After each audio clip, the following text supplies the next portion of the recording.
Let me say a special good morning to those of you listening to Classic Radio 105.5, 105.9. Those of you viewing GBN TV, whether it's Channel 7, Channel 11, Channel 20. Good morning to you also. Welcome to this edition of To The Point. Today being Thursday, the 7th day of November 2024. And you know what happens on a Thursday? We do, of course, entertain various departments within the RGPF. And we do have the CRD, Community Relations Department. Yeah. Hope I get that right. And with me this morning, we have WPC Antonia Coutain with us this morning.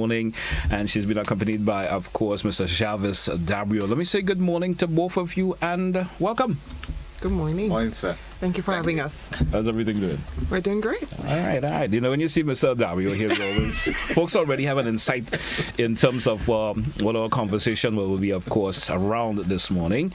We're talking online safety. That's our main conversation we'll be having this morning. Online safety. There's always that concern as how the world runs these days, where folks have to be safe, especially when you're doing things online. Whatever you're doing online. Could be the mere browsing, could be the intention of wanting to shop, could be whatever you're doing online. Yeah, there's always some concern, and the safety of being online is pivotal these days. Whether you as an adult, the parents who are allowing their children, even like simple doing their homework, you have to be concerned these days. So we're going to, of course, talk about that today. Try to give you some tips how to manage that for yourself and your family as a whole, because you've been hearing what happens to a lot of people these days, especially when they go do things online. Losing their livelihoods, in terms of the financial aspect of it. Sometimes individuals' personal lives get deteriorated for basically just being online. So that's the concern we do. Let me say safety in general online. If someone is I'm not sure which one of the two is going to gravitate towards that this morning. Safety and unsafe sites. So if we decide you're going online, what are the individuals have to look out for in terms of being online, in terms of safe and unsafe, in terms of the sites that individuals visit? What will be the concerns for individual when they go online and say, hey, this particular website that I'm going on is safe, or the one I'm going on is unsafe? What about these sites you could say that should make you worry, for a simple way of saying it, in terms of your safety, in the safety concerns? All right. So who's going to gravitate to that? I can start, and Mr. Dabreo will have a plethora of other examples that he can share. Sure. But we're going to start off very simple. When persons are creating fictitious websites, things that you look out for is, first and foremost, faulty spelling. So there's a lot of grammatical errors, there's a lot of issues with the way that they place their text. So when you're reading, it's obviously that someone just tried to put something really quickly together, so the words aren't really in complete grammatical structure. You also have to look out for what seems like ridiculous offers. Too good to be true. Way too good to be true. So there are times where they're offering you something, everywhere else you'll get it for $10, but all of a sudden they're giving it to you for free, or they're giving it to you for pennies on the dollar. And so you have to look out for these outrageous sounding offers, as well as you have to look out for the address. They normally make common errors in terms of how you spell the company's name, whether or not they use HTTP as opposed to HTTPS. So you have to look out for all of these little things when you're surfing or using different type of websites. And I'm sure Mr. Dabreo has a plethora of sometimes the common or regular individuals who goes online, individuals who may have a bit of a skill, may be able to pick that up. You understand? Someone may have a little bit of an IT ideas we could provide, and a vast majority of individuals may do have that in the world we live in today. But there are individuals who may not always look out for these things. For some reason or other, you see, that Jervis, but they put Jervis with an E instead of an R, or some reason or the other. But because you just read it pretty quickly, you just say Jervis, so you believe that's the individual you're talking to, or whatever it responds. So sometimes the average individual don't pick up on that for whatever reason. And as you mentioned, it could be a foreign entity may not be speaking English as perfect as we are as individuals. We know we all understand English, so they just write it in a particular way. And we as individuals know, but just read through it. As typically we do, we cannot figure out what we do. Sometimes people write words backwards, and because we think we know what it means, we just bypass it like that. Yeah. How concerning is that, you think, is for individuals who sometimes miss things and get themselves into problems for those reasons? All right. Well, when we think about online searching, right, we default to Google. Yeah. We say Google that. I don't Google a lot of stuff, right? I use a different search engine. I prefer DuckDuckGo. But Google has become synonymous with online searching. So when it comes to these websites and you deciding or being able to pick up whether or not you should or should not engage, it starts with you knowing one website, and that is virustotal.com. Right. So I think everyone listening and viewing right now should write that down. Virustotal.com. virustotal.com. That is where you start. You are about to go to a website, you're unfamiliar with it. So we know the Amazon.com, you still follow what Officer Coutain mentioned. Look for misspelling and so forth. But if it's a site you are unfamiliar with, it starts with you going to VirusTotal. Go to VirusTotal and put that website in there. They're going to check it and tell you whether or not there is any malware, viruses, and so on there. And once you get all clear, then you proceed to the website. Now, it doesn't mean that the website is legitimate, because a bad actor, cyber criminals, they have gotten pretty good with how they present their fake websites, right? Some of the spellings, and so yes, you find them from time to time. You find a lot of madness. They punctuate all over the place, but there are those that are very, very good, well put together. What you don't want is to click on a link or to go to a website whereby simply going there you get malware on your device. So it is possible for you to simply just go to a website and some bit of malicious software gets onto your device. That is what we want to eliminate from the get-go. So you find a URL, whether you're shopping for clothing, electronics, what have you, you're unfamiliar with it. It starts with you going to virustotal.com. This is a website where all the major cybersecurity players, they contribute to it. So they would assess it. They would tell you, hey, there is malware there. This is phishing. This is suspicious. That is where it starts. If you get all clear, then you proceed to actually go to the website now. And then you start looking for all the things that Officer Coutain mentioned.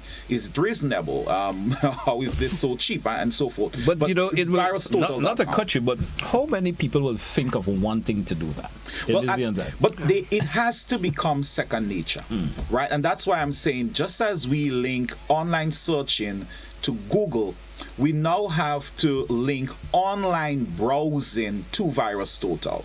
So you don't need to do a lot. You don't need to be very technical. You just need to, on a piece of paper, somewhere in your wallet, stick it under the phone case, right? virustotal.com. You see a website. You don't know that website. We know Amazon.com. We know eBay.com. Look for the spelling errors and so. If it's a site you do not know, you go to virustotal.com, put that website in there, and just like that, it's going to tell you, hey, it's malicious, it's not, there is malware, there isn't, and then you proceed, and now you check for the other things. Are the offers reasonable?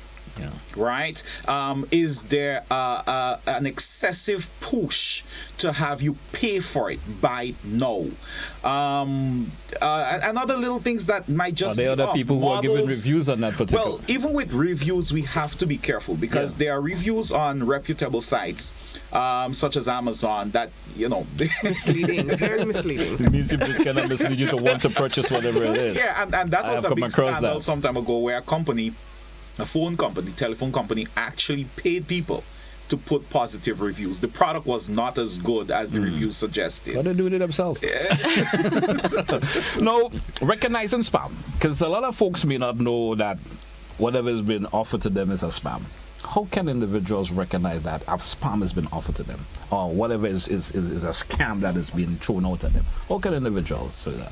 You give some pointers about that already, but how can individuals really, pinpoint that I'm being scammed, or it's what I'm receiving is just a spam that is coming? How can people distinguish between the two? So first and foremost, you have to pay attention to whether or not you are actually involved in what is being offered. Okay. A lot of the times, persons receive the opportunity to win an iPhone or a tablet, and they've never participated in a draw. They've never participated in a competition, but all of a sudden they're the winner of something. So that should be your very first point to note that, hey, I did not participate in this, so how can I be chosen as a winner? You also have to look at, and yes, we did speak about the faulty spellings. We did speak about the offers being too good to be true. We also spoke a lot about there being a very big push, a push for you to do something instantaneously. If you don't do it now, then you miss out. If you don't do it now, then you can't receive it. So what the scammers are doing, they're trying to create a picture that everything is happening now, this opportunity is only for a limited period of time, and if you don't send this link to 5 other persons, or if you don't click here now, then that opportunity is going to slip through your fingers. And I see the offer lately that some folks are giving you a countdown time. You have 5 minutes to do so, or to do it in the next 10 minutes, or do it, and to make that shopping, and you will get a particular discount or whatever it is. Those are things folks should look out for also. Yeah, well, there are 7 techniques that are used by cyber criminals, and one of them, as pointed out by Officer Coutain, is urgency.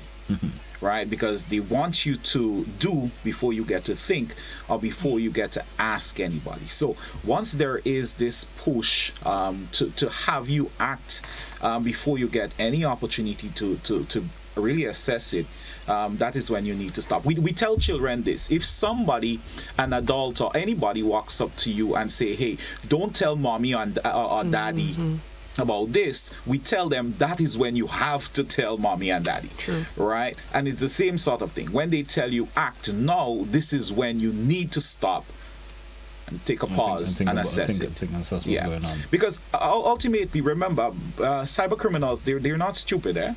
They're very good marketing people. They study us. They study this thing, and they know what would make us click. I mean, and there is no link between you being stupid and you falling for a scam. Right? Sometimes it's just too good not to be true sometimes. Yeah, but ultimately, if you are targeted at the right time, with the right bait, under the right circumstances, you will bite. All right. It could be just something that you want also. You maybe want it, and the offer is presented to you. So before, sometimes you don't get the option of thinking twice. I mean, and sometimes people think those of us who are in cybersecurity, we don't fall for it. I got scammed in 2013, and I found out about it in 2022. Yeah. That's interesting. I was putting together a program on social engineering, and in going through the material, I was like, that is what happened. Yeah. So all these years, I honestly thought that I had just messed up. It was bad luck. I realized, no. You got had, right? You got scammed. So it's not about stupid people getting scammed, and that is why people need to get away from this whole stigma thing. If you see something you're unclear, you're unsure, ask for help.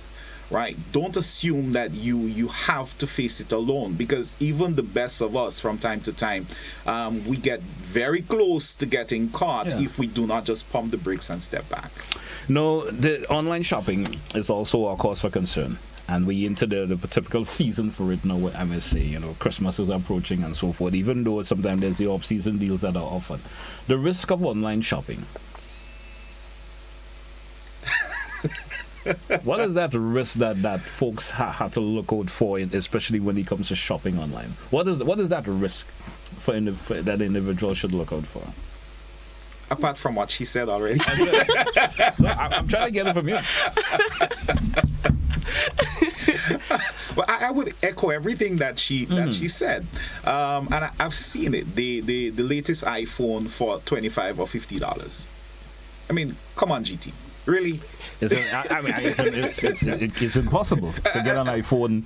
Comment sometime whoever is selling it to you seems reputable. A 2023 vehicle for $4,000 or $5,000. I mean, really? Come on, man. It's not possible. All right. I think sometimes probably a toy. It may be. From this CSIRT, I've seen instances where people actually thought they could beat the house and lose, the house always win. So there are persons who have seen it for what it is. They saw this, something is off, but they figured maybe the party on the other end did not pick up on that loophole, and I could, order it and actually get through on them, not realizing it is set up so once you send the money, you lose, they win. Right? So again, offers that are too good to be true. How did the engagement start? You were on Facebook, you were on Instagram, you're on WhatsApp, somebody send you a message saying they're selling something. You are not in the market for it. You are not looking for it. You just pump the brakes and assess where is this coming from. Look at how payments are supposed to be made. Right? If it is a reputable site, why do I have to pay via Western Union or MoneyGram? Well, it also leads to my next question that is coming up, especially safeguarding your personal information, especially your visa, your debit card, and all. What are some other ways that individual can safeguard themselves from being, scammed in that particular manner? Well, that is criminal, so let it off. But it is serious. It is serious. It is a very serious matter. It is very, very serious. If we're looking at the repercussions, especially for you as an individual, if your identity gets stolen, if your important documents they get forged, it puts you in a position where you are not where you want to be. You have to redo everything. Persons have to second guess whether or not they can communicate to you, and how is that going to affect your community. So what you need to do, there are a lot of things that you can, or a lot of practices that you can start to employ to ensure that you safeguard yourself. One being is always do regular checks. And by regular checking, it doesn't mean that you wait for something to happen before you begin to check. We have online banking, we have banks operating later, especially around the Christmas season. You just go in just to verify that every cent can be accounted for. Yeah. Because from time to time, these scammers or these criminals are going to just knock at your door and see whether or not somebody pulls open a crack. And once they get a little crack open, then they know they can go ahead and knock again, and then more opportunities are going to be afforded to them.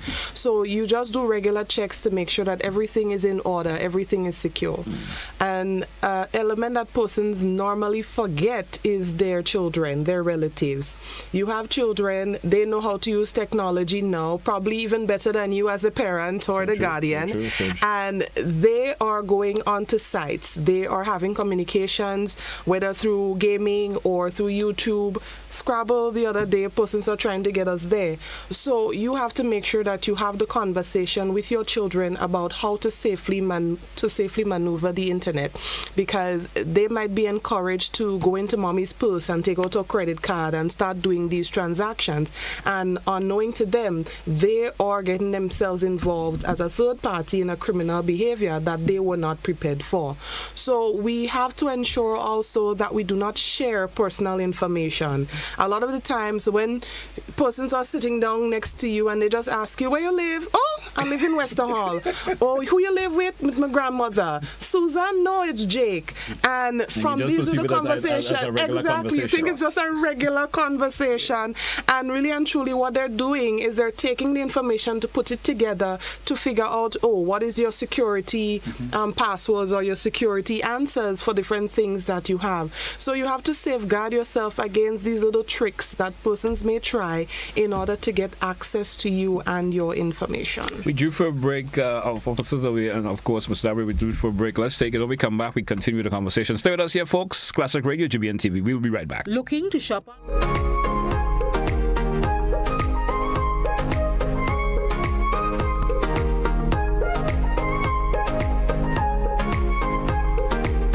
Tourism is me, tourism is you, tourism is everybody, and tourism connects us all. Did you know that tourism generates revenue and foreign exchange earnings? Did you know it stimulates infrastructural development and facilitates cultural exchange among people?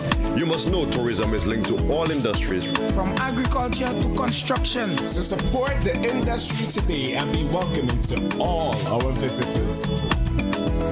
Tourism is my business. Tourism is your business. Tourism is our business. listen one and all. Tourism connects us all. A message from the Ministry of Tourism And the Grenada Tourism Authority. Hello, everybody. My name is Renee Goodwin, and I am the marketing manager here at True Blue Bay Resort. And I am so excited to invite you all to join us every Thursday on GBN, starting from November 7th, as we count down to the holiday season, right here at True Blue Bay Resort, Grenada's best family-friendly resort for visitors and locals.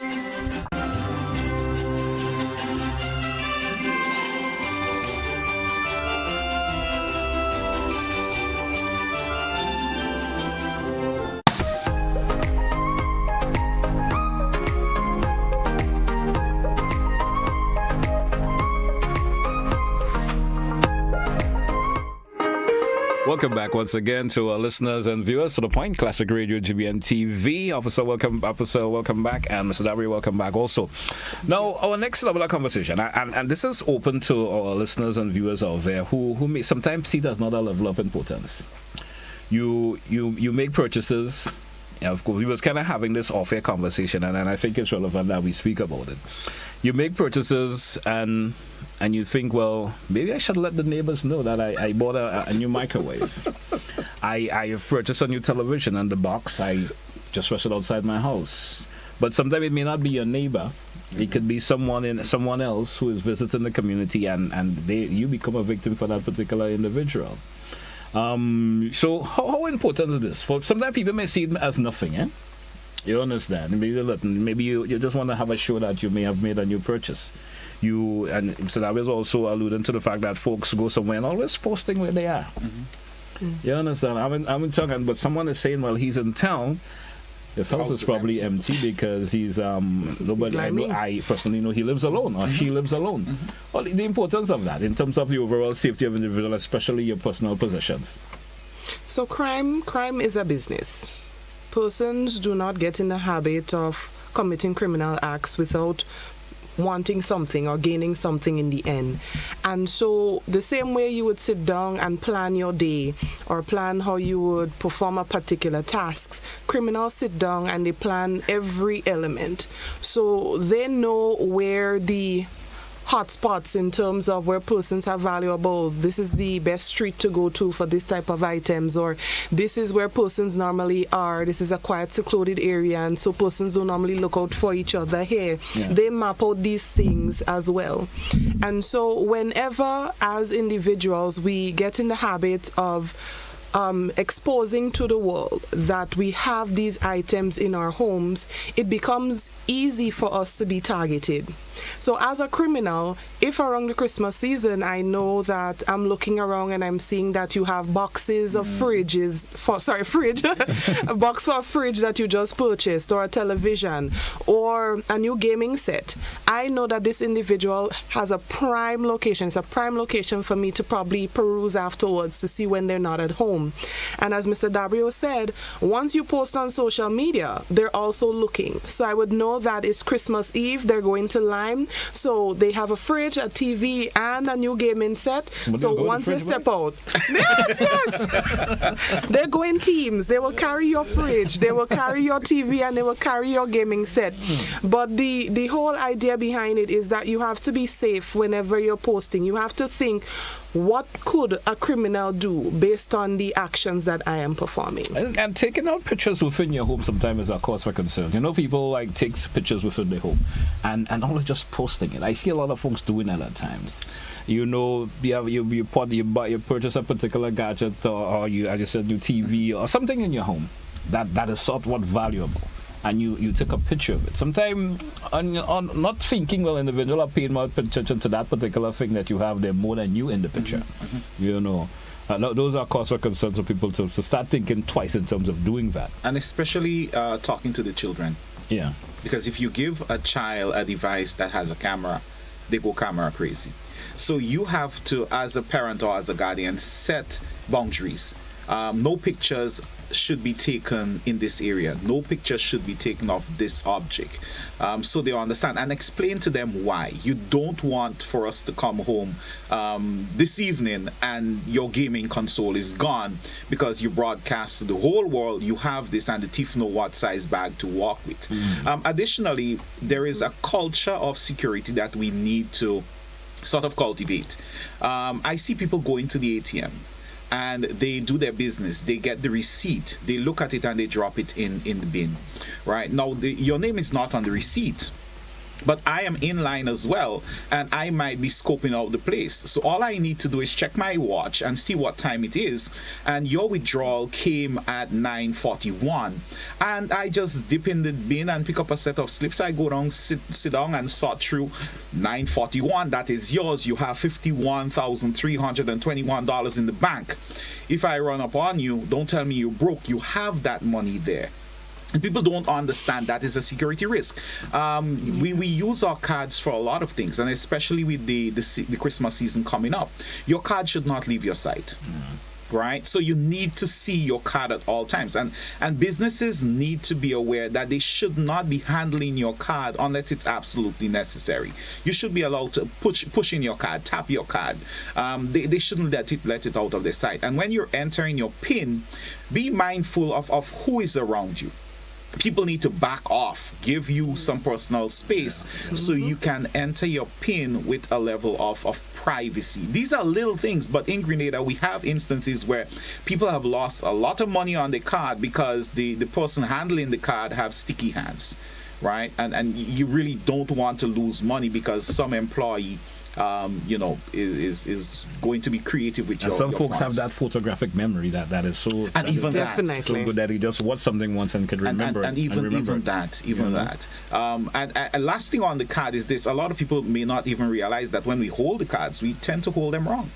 We hold the cards covering the first set of digits by default. Well, if we're in Republic Bank or if we're in Co-op Bank, the first set of digits are the same digits. So you just covered up the same digits I have. The last set are the ones that you have that I don't have. So thank you for showing me that. All right? So just like that. I mean, I think when you're in security, you see these little things and you're like, oh my God, I wish people were not doing it. But you don't need to start big.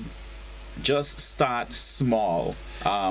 And you'd be something you mentioned that triggered my mind is some of the receipt that folks wants to take when they go to the bank these days.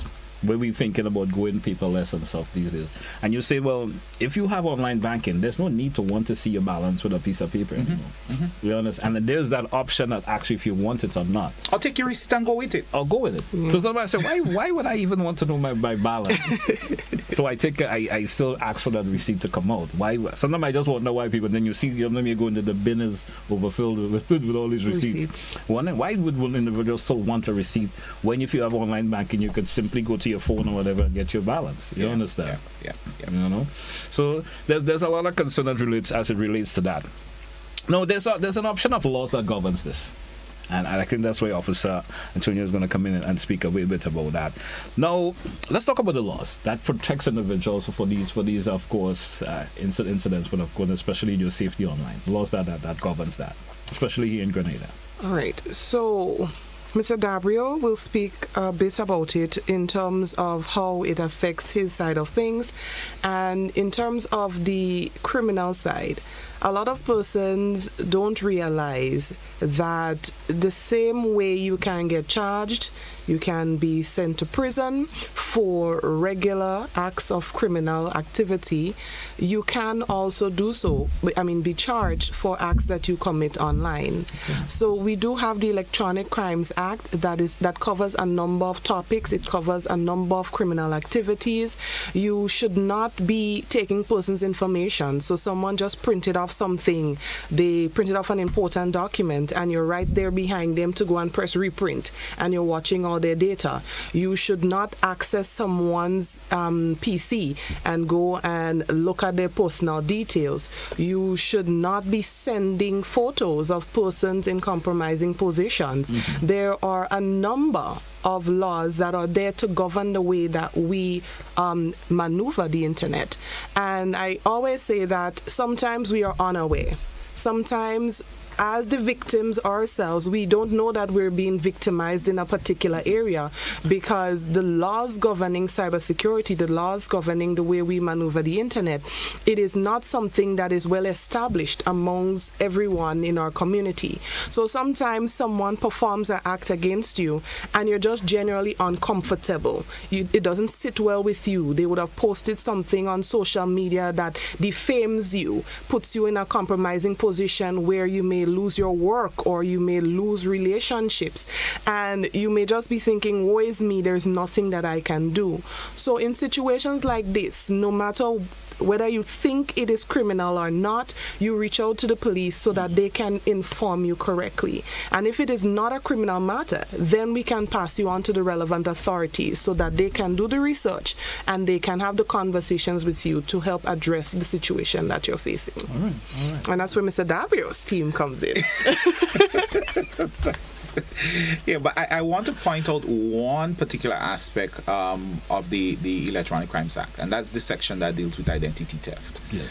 And the parents who are listening, please talk to your young ones, because it is a crime for them to create these fake profiles using the name and picture of one of their classmates pretending to be them, right? That is clearly spelled out in the Electronic Crimes Act. That is a crime. So we do not want the youngsters doing that. And more so, adults should not be engaged in that. But we're seeing that the fake profiles, people creating them using somebody else's name, their image, and so forth. That is a crime.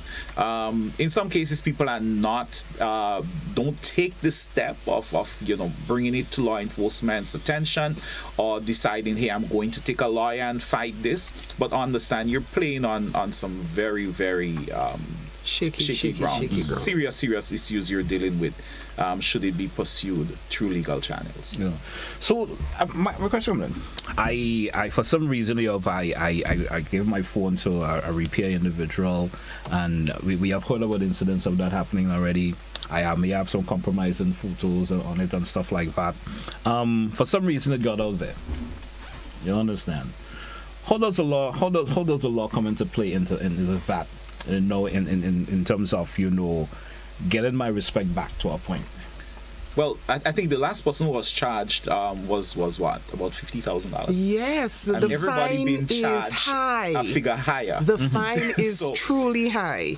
We have to pay attention to that. They most likely would be looking at maybe the $75,000 mark. In that, since the first person was charged under the invasion of privacy, the figure has not been repeated or dropped since then. So it increases. No, it has increased, heading towards the maximum of over $100,000, right? And I guess the main reason is deterrence from individual wanting to do that. Right. And we've seen a decrease, even the amount of incidents coming in. But it's not okay for you, because you and your girlfriend, you and your significant other have parted ways, to now go and put all the pictures and videos out there. Again, going back to the parents who may be listening now, again, let the youngsters know delete doesn't work. If it goes up, you can't take it back, and you should never capture a picture or video that you would not want the world to see, because there are so many points of failure.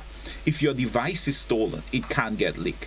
Your account is compromised, or the device is compromised through malware or so. Somebody can take the information off there. You bring it to the repair shop, and they may leak it. Understand, they have committed a crime against you. They will be prosecuted once it goes. But you still have to deal with the reputational damage and all that comes with that. So let the youngsters know, hey, this is not the 1970s and 80s GT when we did stuff and everything was recorded here. Yeah. And as people got older, they forgot what we did. These things, they can haunt us. Yeah. Now, something you keep focusing on and stressing on, I want us to spend a little time talking about.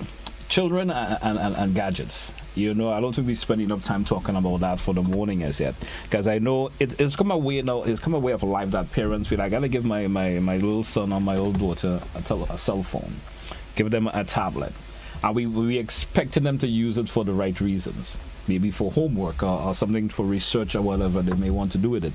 How important is it for parents, especially to be monitoring what their sons and daughters are doing, especially with these electronic gadgets? No, it is extremely important. I have a 7-year-old daughter. She's just 7. And about a week ago, she told me she was making shorts on YouTube. So I'm trying to figure out, what do you know about shorts on YouTube? And so she brought the phone for me, and they're really cute, innocent little videos. But the point is, even at age 7, and in some cases younger, the children are able to maneuver all the various platforms and the internet way better than some of us are at our age. And I'm not that young. And so we need to be very careful, because they are accessing sites that are inappropriate in some cases for their age. They're learning things that they should not at their stage. They are also possibly downloading programs that contains viruses and malware that not only damages your phones, but based on how you set up your network, set up your systems, it also translates to your family's devices, to your home network, and that causes a whole set of issues.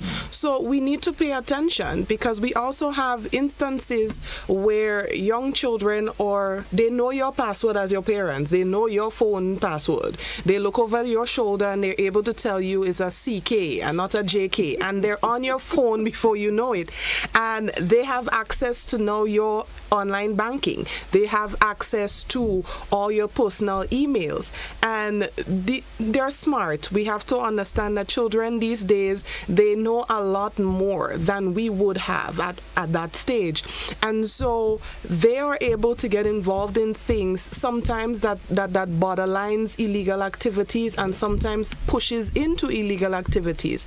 And so if we as parents do not begin to have that conversation with our children, before you know it, we have a generation of young ones who are getting themselves involved in cyberbullying, cyber-related criminal activities, and that is a pattern of behavior that we need to put a stop to, even now, while they're getting into learning and using it on a day-to-day basis. Right. You want to follow up on that? I'm going to add 3 things real quick. One, we are never going to be able to compete with our children as far as technology is concerned. Right, I've been around this thing for a lot of years, mid-1990s, and there are certain things my children, they run circles around me. So we will never get to a point where we are able to outsmart them with the technology. Having established that, it means, second point, as Officer Coutain mentioned, it is about communication. Some people like the idea of being told use X, Y, and Z and block this, block that. Yes, you can, but ultimately you want to explain. All children know, they want to know why and why not. Yes. Yeah. We have lawyers. That's every child born these days is a lawyer. They've passed the bar because they're very, very good at it. So it's not just about don't do and do, but it's why you should, why you should not. So have a conversation with them. Explain what the risks are when it comes to these sort of things. And thirdly, understand technology is not a babysitter. I see in certain settings where a parent would give a baby a phone or what have you. This is a tool that, if not properly used, can destroy someone's life. And we have to be careful that we do not allow our children to start creating their digital footprint while being misinformed. And they just use it. They're having fun on TikTok. But understand the videos that they put up now may not represent them the way they want to be represented 15 years from now, 20 years from now, and they can't go back and remove those videos. And even for parents, don't start children's digital footprint just because you are the parent. I see parents posting pictures of their children, and maybe the child did something funny, what have you, and you're doing it for laugh, for kicks. But understand, these videos, they can't come down. Will it 20 years from now represent that young adult in the way they want to be represented, based on the opportunities they are going after, based on the career path that they are pursuing? You got to think. You have to think, and don't let the device babysit, because it's not a babysitter. It can destroy them, and it can destroy the whole family. Yeah. So true. We're due for a break, of course. When we come back, we invite our listeners and viewers, if you want to contribute some way or the other to the program, feel free to do so in the next segment. Don't touch your dial, folks. We'll be right back.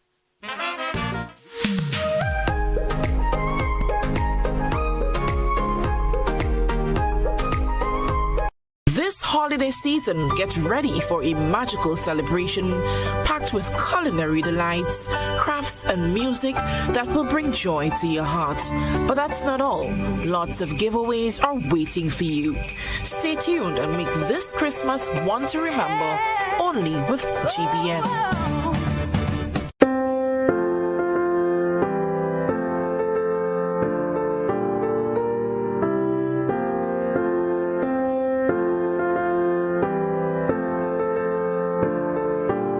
I'm Kenroy Batiste from GBN News. Season's greetings, everyone. Wishing you the very best for the holiday season. Spend time with each other, be good to each other, and celebrate each other. Looking ahead to 2025, my wish is for love, joy, and peace to reign in your life. Go forth, do more, and be more. You are loved.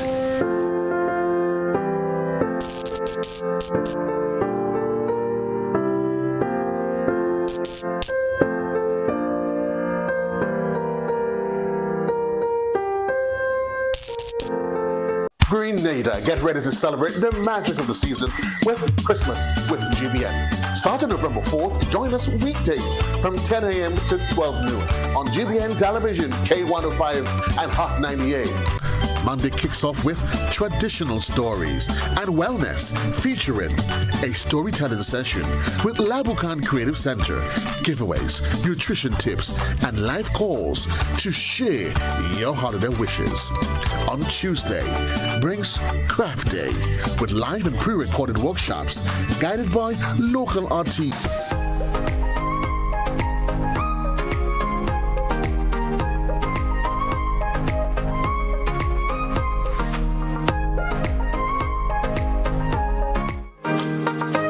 Welcome back, listeners. Welcome back, viewers, to The Point here, Classic Radio. And we're talking safety, online safety, of course, safety for yourself, your children, and in terms of the gadgets and everything else. It's important. Those of you who probably thinking of going on online and do some shopping this time of the year, there's a lot of safety procedures that you have to pay ahead to so that you don't, of course, become a victim. We promise to take your calls in this segment, 435-2041. There's a question or two you may like to ask, folks. Feel free to do so in this segment. We do have our first caller. Caller, good morning. You're welcome. Good morning, GT, and good morning to your two guests this morning. Good morning. Hello? Yes, go right ahead. We're listening. Oh, sorry. I think it's Mr. Dabreo a while ago in the early starting out. He mentioned about to parents to look out for your children whenever they're on a phone. But sometimes I look at children and parents, maybe parents is children, children is parents when I look at it, because most times you pass in places and you see. Well, I end up calling out to her mother the last time. Certain things I saw, the child was looking at the phone. I say, you're not supposed to look at that. She said, Mommy, don't telling me nothing. So I call her to the mother. And I said, look carefully, because you turn your back to the child. She phone chatting, and the child looking at certain things where she not supposed to look at. And it's when the mother look back and I tell you, I need to go there. I said, but your responsibility is to see that your child do the right thing. You can't let go at a phone, give a child, and you don't look at what she looking at and where she going. I said, so it start from you. And when they do things like that at the end of the day, they want to blame people in the community and the churches. Because when you speak to them or their children, first thing they're telling you, mind your business. Or look at your children. And it's a nice program this morning. So I only hope young people does really tune in and listen to this program and then, because it is a lesson and a teaching for all of us. So we would take it from there and know how to treat our children and train our children when coming to us. Just let them go our phone, give them, and we feel that's it and that is all. Have a good day. Thank you, caller. And interesting point there from the caller. Just put a check mark next to that. Someone is asking that question via WhatsApp. They're saying, and it goes to the officer, they're asking if there's a statute of limitation on cybercrime. So with all offenses, there is a statute of limitation. It depends on the particular offense, the degree of the offense, and so it would all depend on what offense took place. Then we would determine the statute that aligns with it. So the short answer is yes, but the long answer is it very well depends on the offense itself. Okay, we do have another caller. Caller, good morning, you're live. Good morning. Good morning, sir. For the past few hours, I have listened to many people talking about education. But now, what used to bother me, when I talk about education, they believe I talk about academic education. A man spoke this morning on when I say the radio station or the station on which you work, and he commented on education. Education could change everything, and that's a fact. For we to change anything, we have to be educated. You are a mechanic, you have to educate yourself in it. You are a builder, you have to educate yourself. In other words, you have to live with the trend. And this is education. You have to be a farmer. You have to know how to make the fruits produce plenty so that you could make a profit. You in the bank have to somewhat tell stories that you're getting 2% if you put $500,000. So everybody, bank educating the people so that they could do what they want them to do. So this is what I'm saying. Education could change anything, not the education to thief. Yes, to thief even you have to be educated because you don't want the police to hold you. Much less if you're doing something willingly, you have to educate yourself to grow. When I say growth, not you have to grow intellectually, physically, and otherwise. You have to make good decisions. That's growth. You have to know how to make the plans bear even faster than it used to bear. That is Thank good. you, caller. Thank you so much for your contribution this morning. Thank you, Ola. 4352041. And the caller has a point too, Educating yourself about the situations that you could get yourself into could make a difference in you being scammed or not scammed. Yeah, I think we before we thought that the cyber criminals were stupid. Yeah. But there are entire organizations set up because billions of dollars. That's the kind of money that's lost every year to cybercrime. So education is key, but I don't want us to think for a moment that we're talking, formal education. Education, if you have the technology, don't just use it, but learn how you can protect yourself while you're using it. Okay. We do have another caller. Caller, good morning. You're live. Yes, hi. Good morning to you. And, great conversation today, I must add, anyway. I want to thank so much Mr. Jervis. I would have had an interaction with him sometime this week in relation to some scam from or someone, and he was able to assist in this regard. But I want to ask two questions, though, as to who talks to the parents, because we've been asking for persons to talk to parents, to talk to the children, but we want to know who is able to talk to the parents at the same time and to educate them so that they can pass that education on to the children. Secondly, will be the card issue that he spoke about in terms of the Visa cards or the ATM cards, knowing that all the numbers are the same minus the last four. And I was told by someone, I remember he was in the criminal end of things, and he said that because of that reason, they can take any card, block off the part of the magnetic strip, and then use that card into any ATM machine and type in any last four-digit numbers with all the other things as a password or something like that and get into any account, because randomly one person account will be at least these phone numbers and get into the account. So we'll be able to speak into that and to educate us as to how we can avoid such. And in terms of everything else that was shared, I'm very much happy that we're able to come on the platform, and I would love Mr. Dabreo and the good lady on your platform to really go into more mediums and so to share that good news in terms of how to protect oneself from cyberbullying and the cyber attacks, and so that we are presently being faced with. Thanks much. Thank you, caller. Thank you so much this morning. Respond to the caller's questions. So the first one, part of our mandate at the National CSIRT is awareness.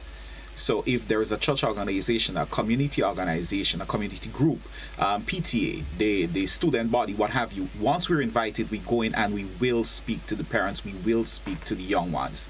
So that's the first thing. And secondly, in terms of the card, there are certain things I will not disclose over the air, but to say this, right? The security of your card starts with physical access restriction, right? So you have to keep the card safe and don't allow people to be able to handle your card. Know where your cards are. You going out and Lime, unless you absolutely need to walk with a whole wad of cash or your card, you leave it at home. All right, but know where the cards are, and that's why we said you should not allow people to physically handle it. Now there are other situations. There are schemas and so that are used on some of the ATM machines that can help in duplicating your cards and so forth. But that is a conversation when we have a bit more time. So as it is right now, just ensure that you know where your card is at all time. You are aware of your surroundings when you take that card out, and don't let it out of your sight. Okay, we do have another caller. Caller, good morning, you're welcome. Maybe our final caller for the morning. Caller, good morning, you're welcome, and you're live. Good morning, how are you today? Caller, good morning. Good morning, how are you this morning? Doing pretty well. Go right ahead, please. All right, my question is to the gentleman. You said if there's a problem where somebody put up something about you and you don't like it, that we could go to the police with it if you're not pleased about it. My question is, could you go to any policeman, or there's specific police you could go to? Yeah, there's a police officer here. Great question. That's a nice question. That's a really nice question, and I'm sorry we did not bring it up earlier. But we do have a department that is dedicated to handling cyber-related criminal activity, and that's DFU, the Data Forensic Unit. However, once you feel as though you've been a victim of any form of cyber-related crime, you reach out to your nearest police station, and they would better be able to advise you whether or not it needs to get to the DFU level or if it's something that they are able to handle in-house. So although it is a cyber-related crime, at the police stations, your regular police stations, the Petty Investigation Office or the CID department may get involved, and they may be able to handle it on their end without having it passed on to DFU.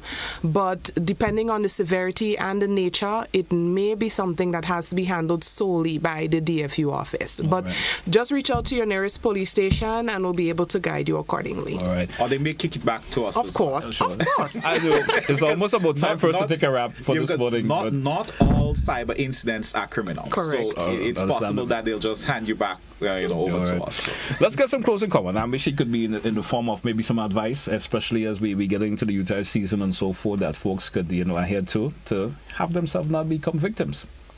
So I'll start. What we want to ensure that the listening public is aware of is that you have rights as citizens, and without even knowing it, sometimes persons may infringe on your rights.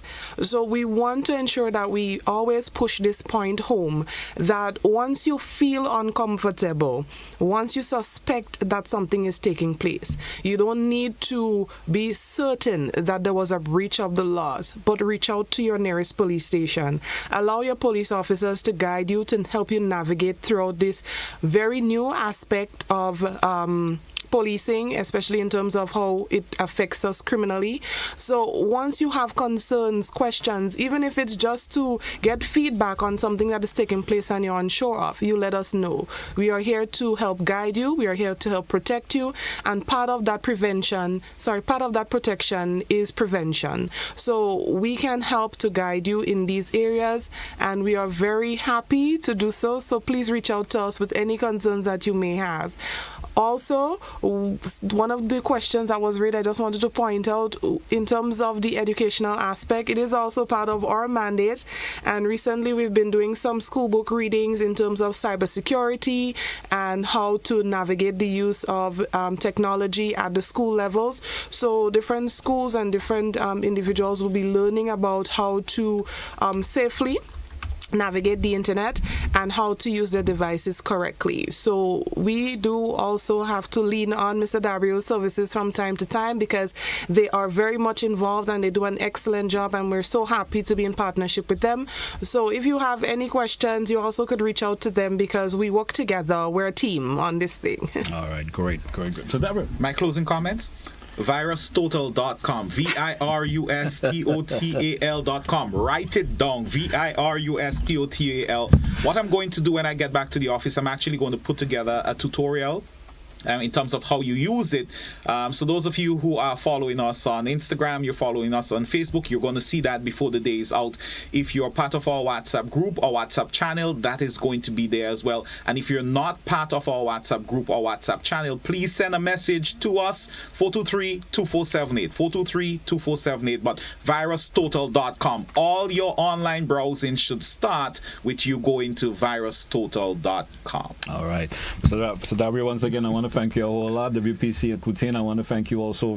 Very interesting conversation this morning. I just hope our listeners, viewing audience, but I hear to some of the advice that we throw out and make life a whole lot easier for themselves. Yeah. Thank you for having us. Folks, until we have another edition up to the point, that's where we say goodbye for today's edition. All the best, folks, and goodbye.